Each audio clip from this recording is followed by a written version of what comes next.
The nonprofit MBA purpose is to provide new business insights and fresh creative ideas for executive directors and their teams that will help them improve their organization. Here is your host, Stephen Halasnik. Hello, everyone. My name is Stephen Halasnik, and I'm co-founder of Financing Solutions. Financing Solutions is the leading provider of lines of credit to small nonprofits in the United States. Our line of credit program is easy, inexpensive, and costs nothing to use, making it a fantastic cash backup plan for your nonprofit. If you'd like to learn more about the program, please visit us at nonprofitmbapodcast.com or call us at 862-207-4118. If you decide to apply today, we will even give you a $250 credit on file. And just remember, the time to set up your line of credit is today, not when the emergency actually comes up. And considering that it costs nothing to set up and nothing when it's not being used, it makes complete sense. Today, I am excited to be welcoming Delashea Strawder from Mosaic Youth Theater of Detroit. Delashea is a champion of arts and culture and its inherent ability. She's a champion of arts and culture and is inherent ability to motivate, empower, and mobilize. Delashea celebrates every opportunity to inspire individuals and communities to embrace the arts as vehicles for positive change. She is the executive and artistic director of the internationally acclaimed Mosaic Youth Theater of Detroit, a creative youth development organization that uses the arts to mentor, empower, and support youth to thrive. As an artist and an arts administrator working at the intersection of education, arts and culture, and social justice, she knows firsthand how music and theater can foster engagement, transfer communities, and increase opportunity and promote equity.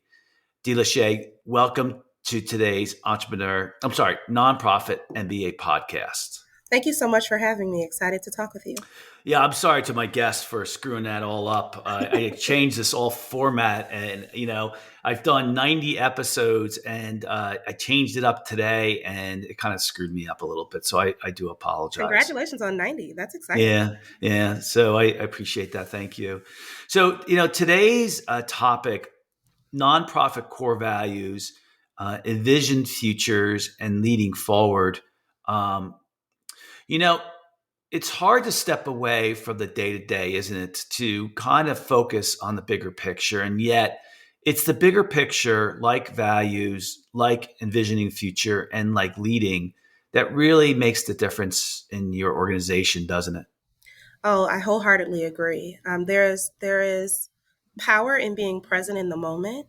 And also, I think in nonprofit, we have a tendency to bury our heads, or zero in to focus on the right now in order to make sure that, particularly in the last 2 years, that things are staying afloat, that we're able to meet the needs of the people that we get to walk with, and meet people where they are. And also, we have to remember why the nonprofit was created to begin with, right? It's less about today and more about the future, what we are hoping that the world will look like 10, 20 years from now. And so we have to give ourselves permission to think about, are our values aligned with the greater mission of the organization, with the direction that we're hoping that our communities and by extension, the greater world will head in, and to really dream a bit, right? If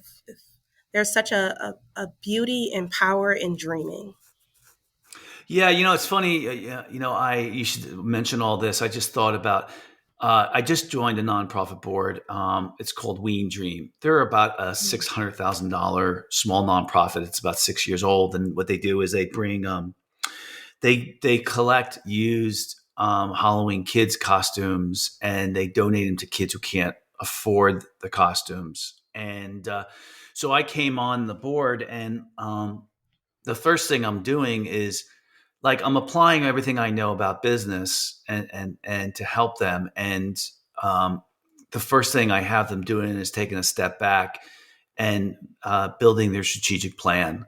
So and included in that is their values, their vision, and where they want to go and how they're going to get there, and their measurements and all that. And when I said that to the executive director, like I said, I think we really need to do this.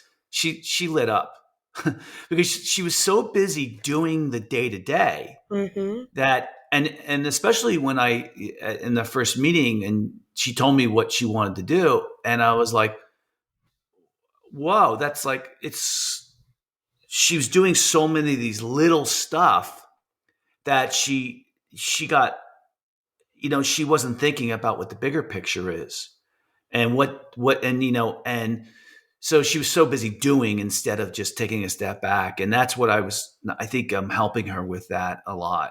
So, that's why I think what you're talking about is core values, envisioning the future and leading forward, is such an important topic. So did you, when you started your organization, did you thought, or I'm not sure if you started it, but when you came into your organization, was that a natural thing for you to understand values and everything else?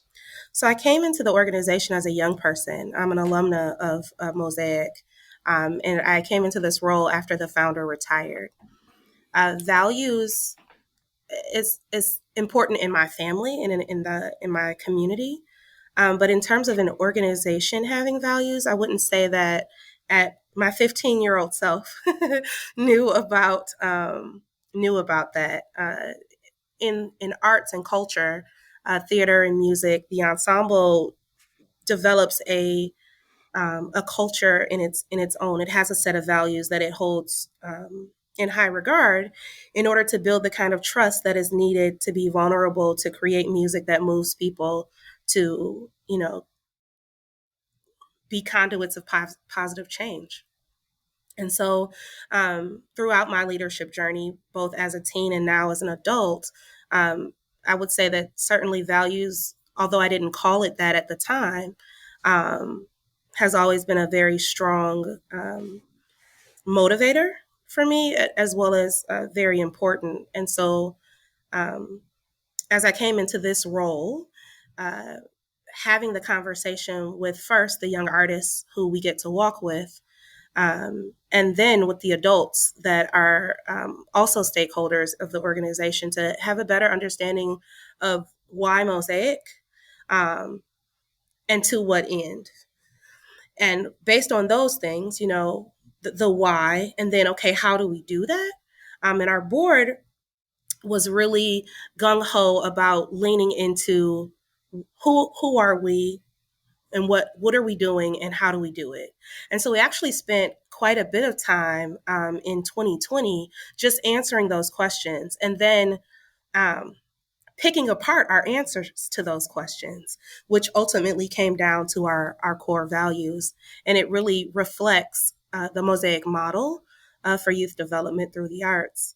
It's about creating safe space. It's about striving for excellence. It's about, building community. All of those things continue to bubble to the top. So we have a strong understanding of the need for us to stay rooted in those values in order to be authentically who we are, in order to get the work done. Now, was it a lecture that you went to? Was it a consultant that talked to you about it? The who, what, and what we are, or was it something you read? Was it, if you remember, was it someone on the board that said, "Hey, wait a minute, we need to do some more work in this area"? What was it? So one of our board members, Marty Singer at the time, who is who leads the Cellular Family Foundation, he wanted us to explore a different way of thinking about planning and envisioning. We recently completed our strategic plan, and wanted to dial in more. And so he took us through this process of mission mapping. And during that mission map, which was also a parallel path that I'd been doing with the young artists in our program, asking and answering those questions in a variety of different ways so that we were all better equipped to tell the story of Mosaic. And wanting to make sure that we all were speaking the same language, right? Because depending on where you enter the work with the organization, you might have a different perspective of what it does or what your pet project is, and wanting to really tell the holistic story of the organization and the impact that we can have had, and can have in the future. What do you so once you did that work, how do you think it changed your uh, either the how did it change your organization, or how did, because I'm sure that changing the organization, that takes time, but how did it change your meetings and the board? How did it change how you worked? How did it change the more tangible things? It made everything make sense because we were all now speaking the same language. So when we are having conversations about future projects, there's a screen, if you will. Does it align with our values? Does it help us to get to where we're going? Does it provide space for innovation? And so it's not that we have to, that we are boxed in by these values, but it gives us an opportunity to be more intentional about how we use our time and how we partner in order to have greater impact. So, uh, could you give me a flavor of, I think, like, out of the values or out of the strategic vision, what stands out the most in the work that you did? Now we've begun to align our business operations with the way that we show up in program. So that alignment, that all of the things that we are doing, um, we bring the same level of intentionality, we bring the same level of excellence, we bring the same level of commitment to questioning, um, and creating safe space for us to have exciting conversations and to celebrate, as well as to have difficult conversations. We've had to sunset some things over the last 2 years as we look at what it is we're trying to accomplish long term. We've done some restructuring in terms of our staffing model. We made the choice um, to move. We had a lot of contractual teaching artists, and we moved them to part-time employees because building community and striving for excellence. And we wanted them to understand the level of commitment that we had to them as individuals and their growth.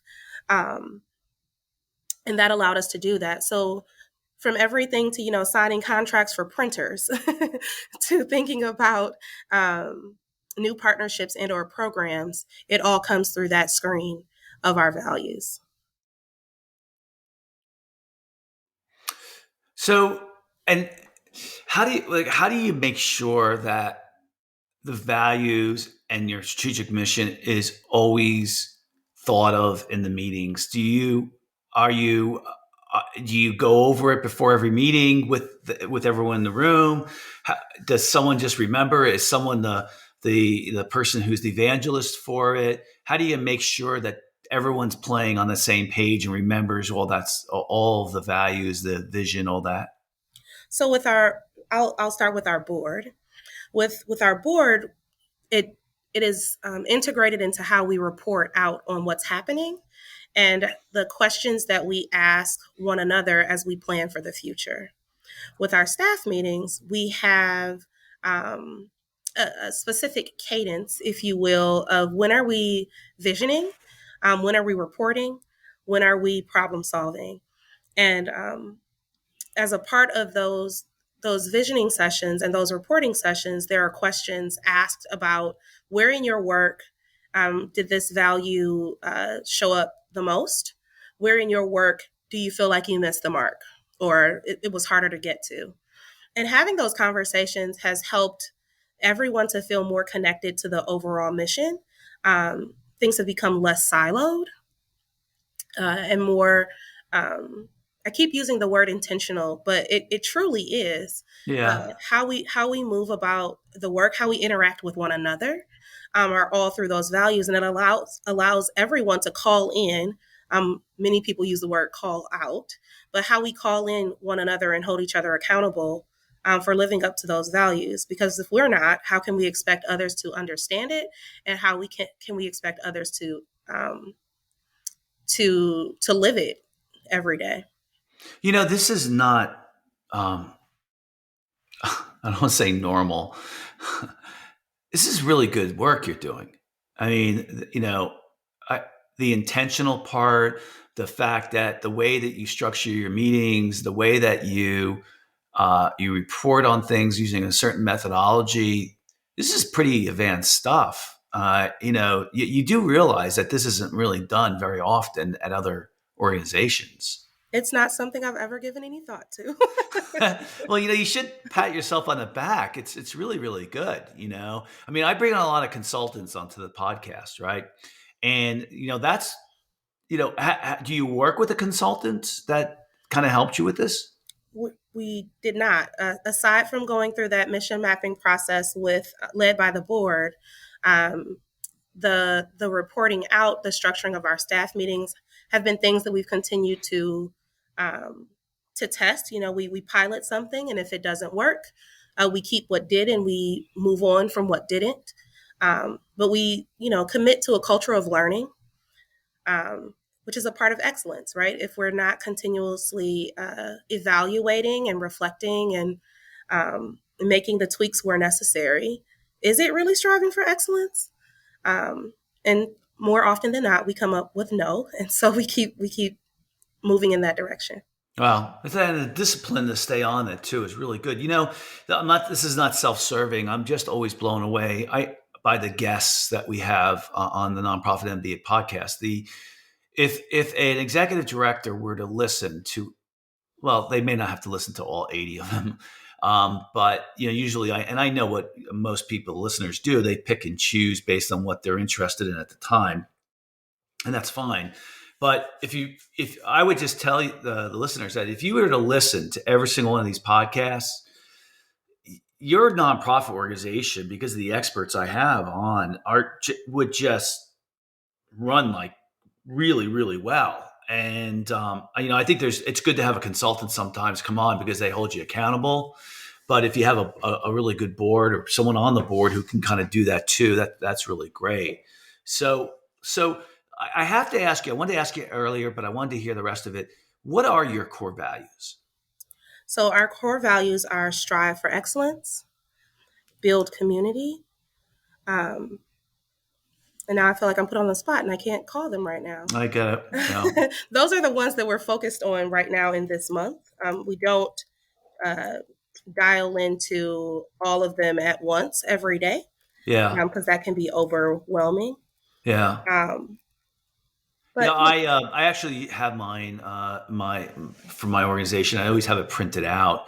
Like I've had similar values for 25 years, and sometimes it doesn't always roll off the tip of your tongue, but it should. I know. Yeah, I'm not sure you feel that way, but and sometimes you can articulate it differently. But I find having it printed out. Where I learned that from. I learned a lot of this for 27 years ago. Prior to that, for 8.5 years, I worked for a company called Xerox Corporation. And, Xerox of its day was the Google of its day. Right now, it's not really well known. But what happened was they were applying for these really prestigious awards for quality. And one of the things that was important was that all the employees had to know the core values of the organization. And what Xerox did at the time was they printed out all these small wallet cards. At the time, people carried wallets. We're getting ready to get those, yes. Yeah. And so what would happen is then they made a big deal by saying that the CEO of Xerox could visit your district, and you better know these. He's going to ask you what your core values are of the organization. And so on top of that, they went further, and they made you, they showed you, they told you what the core values of their organization was. They told you what their strategic plan, not plan, was their mission statement was. And then you had to fill in what your mission statement was as a Oh, that's person. interesting. Yeah. And then what your core, well, I took it to another level because so then Xerox would say, okay, how are you going to achieve these goals that we have as a company? Not personally, but in your job at this organization. So it became part of our employee review process. And I saw that, and I thought it was so good that I said, you know what? I'm going to add my own core values to this. Hmm. And I'm going to add my own personal strategic plan. And I'm going to add my own mission statement. And I've had that for 27 years. Now I do it for the company, but I also do it for myself too. So, so it's just, going back to the idea of a mission statement, a core values is not valuable if no one in your organization knows about it and practices it. I'm sure you found that as well. Oh, absolutely. Which is part of why we integrate it regularly into our conversations. Yeah. Yeah. I think sometimes what I do too, a lot of times is before we start a meeting, every once in a while, I go back over everything. In other words, I'll say, okay, I just want to remind everybody, this is our mission statement. I want to remind everybody, this is our values. Does anybody have any questions? Does anybody think that our values have changed? Does anybody think that, we're not in alignment anymore? Every once in a while, like once a quarter, I'll go back over that with my management team to kind of do that again. So where do you think, you've done a lot of that work. What do you think your next big push will be from a big picture strategic view type standpoint? Ultimately, our goals are increasing equity through the arts. And in Detroit, I mean, globally, right? We've all taken a huge hit in the last year with multiple pandemics. In Detroit, there was it was all over the news about the digital divide in communities, which is absolutely a challenge that we're still working through as schools continue to have to go, back and forth, hybrid or virtual. And there's still the reality that not all young people in the city and or in the metropolitan area have access to creative youth development programs, have access to after school programs or before school programming, that they even all have, that all schools are fully staffed with the teachers and counselors that they need to really holistically support young people. So the way that Mosaic intends to show up is that we are better able to support these school communities in order to be able to best support the young people. We've recently started doing some work, actually over the last 3 years, where not only have we continued to commit to a focus of supporting young people to successfully complete high school, but also to navigate the transition after high school. Are you exploring college or some other continued education pathway?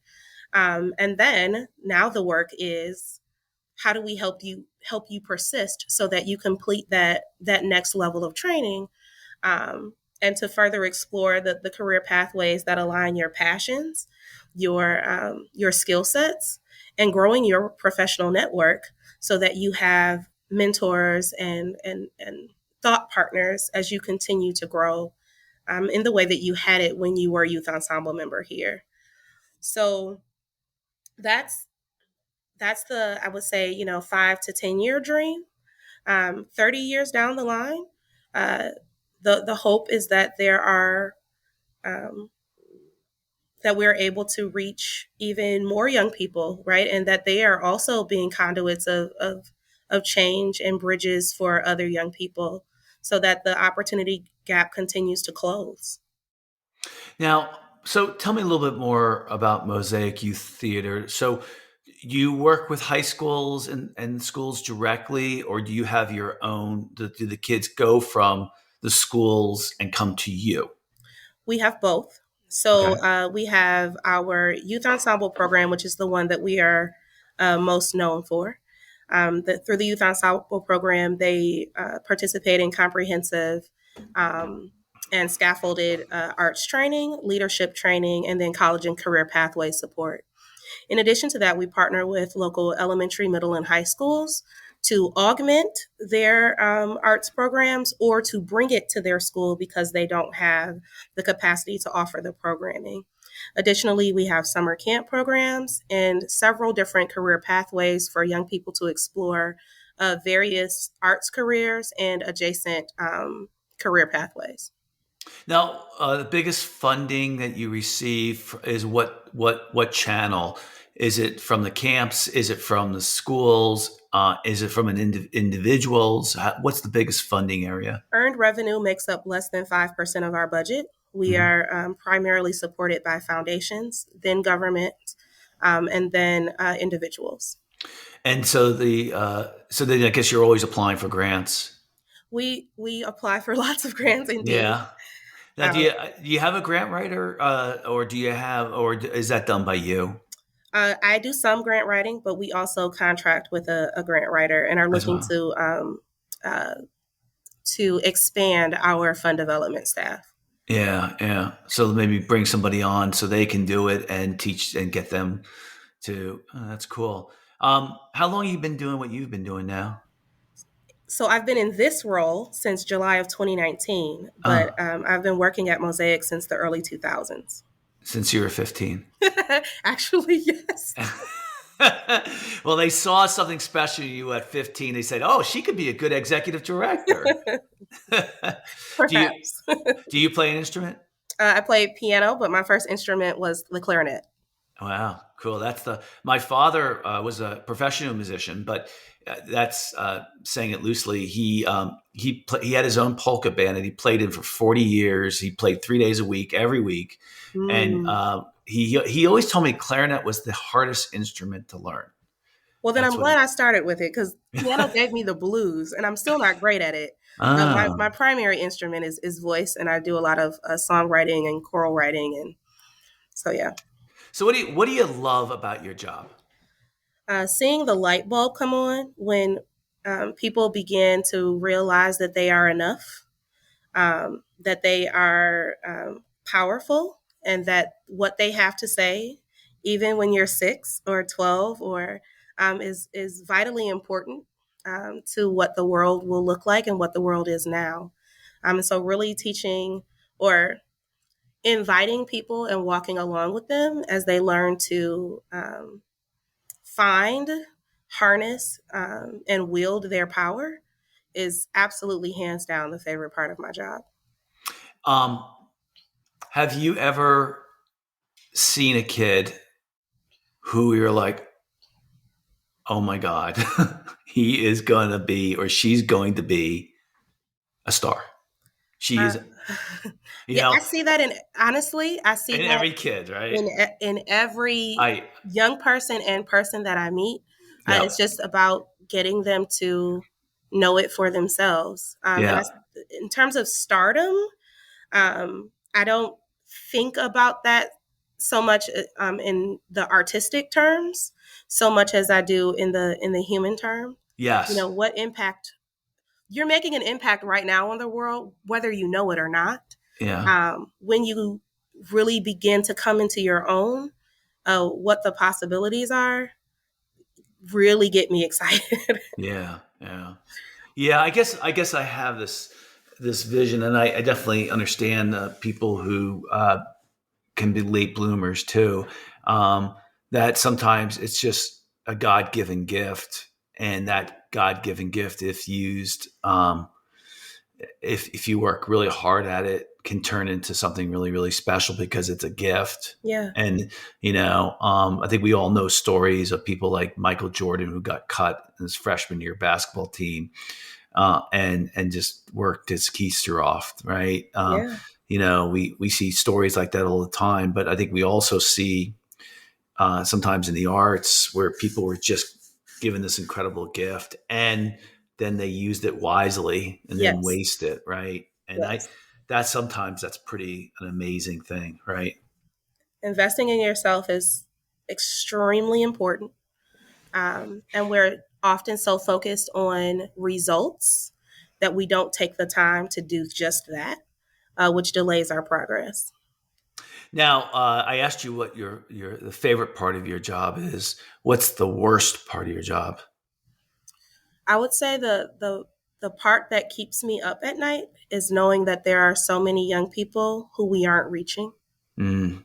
Um, that there are still pockets of um, the city itself, and then of course globally of young people and schools who are still on the fringes, who feel unseen, and who are not getting the support or the resources that they need. And what that does to the human spirit greatly concerns me. Now, the one part that we didn't talk about here was the leading part, right? How to be a better leader. You've been in the leading role right now since 2019, I think you said, right? Ha- what are you doing to try to improve your leadership skills? Whew. So, quite a bit. I have enrolled in various leadership development programs. I recently was able to engage a leadership coach. Um, I I continue to operate as a teaching artist, so I'm still the primary conductor for our Mosaic singers. And talk about lessons in leadership. I consistently invite and challenge the young artists to call me in. Um, I ask them not only questions about process and about the program, but also questions about me and how I show up in a room, what things they appreciate, what things they don't. Um, and I also am, because I have the musical background, yes, there's a conductor, but it's very clear that the music, the magic is created by the group. Um, so all of, even all of the work with the values and all of the work with envisioning our future, all of those are conversations with a collective body of people. Um, it's not me. I just happen to be the person that has been chosen to be the voice for this period of time.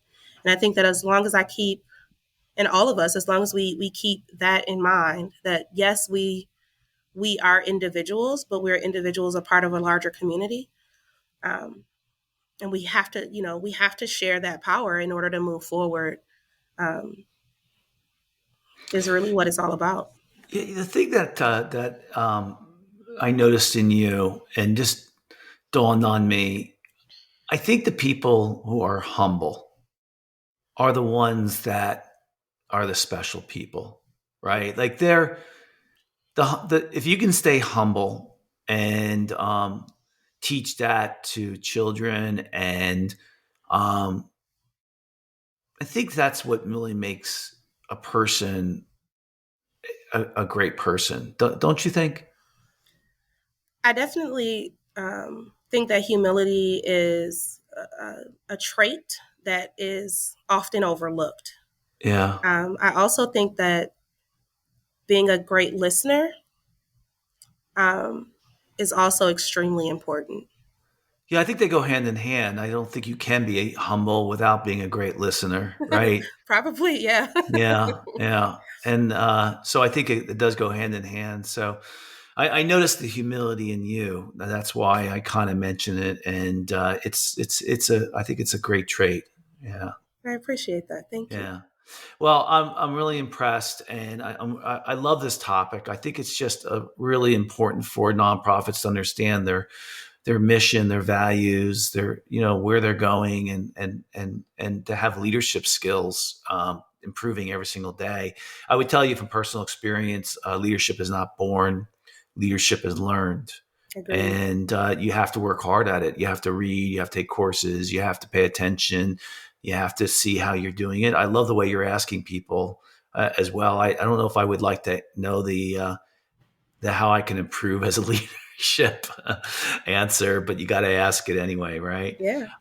So I really, it's really kind of all the time we have today. I'd like to thank so very much Delashea Strawder from Mosaic Youth Theater of Detroit for coming on today's podcast. And if you like today's podcast, please feel free to share it with a friend and also subscribe on your favorite podcasting app. And if you liked today's podcast, please give us a review on your podcasting app to help us get the word out. And of course, if you're looking for a line of credit for your nonprofit, you can call us at 862-207-4118 or visit our website at nonprofitmbapodcast.com. There you can get a free offer letter that takes 2 minutes for you to to get it. You don't need to provide any documentation. So I want to I always end this at the end. You guys in the nonprofit world are making the world a better place every single day. I need to do my part. I try to do my part, but I want to thank you all for being on the battle lines. We really need more people making a difference, and you guys are doing it every single day. So pat yourselves in the back and tell yourself you're doing a good job. Give yourself some credit. And so everybody, the weather's changing out there. It's getting a lot nicer. Get outside. I think we all are glad that the COVID's probably going to be over. We're hoping, and get to enjoy the spring, summer, and fall again. So everybody have a fantastic day.